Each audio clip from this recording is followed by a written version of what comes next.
Assalamualaikum warahmatullahi wabarakatuh. Saya Puji Dwi Lestari dari Fakultas Ekonomi Bisnis di Universitas Majalengka. Saya di sini akan menjelaskan atau menerangkan tentang suasana masjid di dekat rumah saya saat pandemi COVID-19 atau COVID-19. Saat ini Indonesia sedang diserang oleh wabah penyakit virus corona yang sering kita sebut yaitu COVID-19. Dengan adanya COVID-19 ini, pemerintah menganjurkan untuk semua masyarakat agar tidak keluar rumah dan social distancing. Jika ada keperluan mendesak, diperbolehkan keluar rumah, tetapi jangan terlalu lama dan harus menggunakan masker. Dianjurkan untuk tidak kontak fisik sama masyarakat yang lain. Untuk peribadahan atau beribadah, pemerintah menghimbau agar beribadah di rumah saja, karena dengan melakukan ibadah di rumah maka penyebaran virus juga akan berkurang.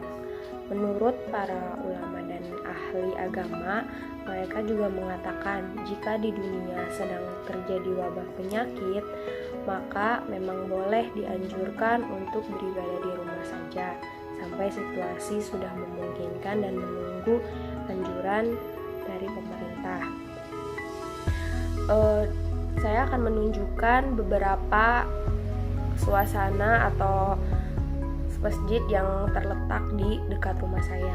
Ini adalah masjid di dekat rumah saya, yaitu masjid yang dinamakan Masjid Nurul Iman, yang terletak di Perumahan Asabri Andir Purnajaya, Desa Karya Mukti, Kecamatan Panyingkiran, dan Kabupaten Majalengka.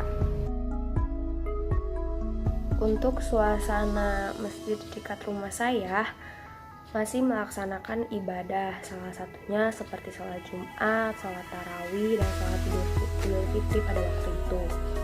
Karena di sekitar rumah saya masih tergolong zona hijau dan di perumahan saya selalu dijaga oleh security. Setiap orang yang masuk ke dalam perumahan saya itu selalu dicek terlebih dahulu. Maka masjid di daerah kami masih melakukan kegiatan ibadah seperti biasanya. Tetapi semua yang melakukan itu dianjurkan untuk memakai masker dan tidak terlalu banyak jamaah. Setiap jamaah harus memakai masker dan saat masuk masjid harus mencuci tangan terlebih dahulu. Kapasitasnya juga tidak terlalu banyak, walaupun masjid kami lumayan besar, tetapi kapasitasnya kita kurangi agar tidak terlalu berhamburan. Untuk para wanita biasanya melakukan ibadah di rumah saja, tetapi untuk para laki-laki boleh melakukan ibadah di masjid atau di rumah saja. Saat sholat tarawih kemarin, masjid kita hanya sedikit para jamaahnya karena memang tidak boleh terlalu banyak jamaah. Jadi sebagian orang melakukan ibadah sholat tarawih di rumah, dan yang melakukan ibadah sholat tarawih di masjid memakai masker. Dan sebelum masuk ke dalam masjid harus mencuci tangan terlebih dahulu. Pada sholat Jumat, sholat tarawih, dan sholat Idul Fitri kemarin pun juga sama, mereka memakai masker semua.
Sekian dari saya, mohon maaf bila ada kesalahan. Itu saja yang dapat saya sampaikan berupa keadaan masjid di dekat rumah saya saat pandemi COVID-19. Saya Puji Dwi Lestari mengucapkan minal aidin wal faizin, mohon maaf lahir dan batin. Wabillahi taufiq wal hidayah. Wassalamualaikum warahmatullahi wabarakatuh.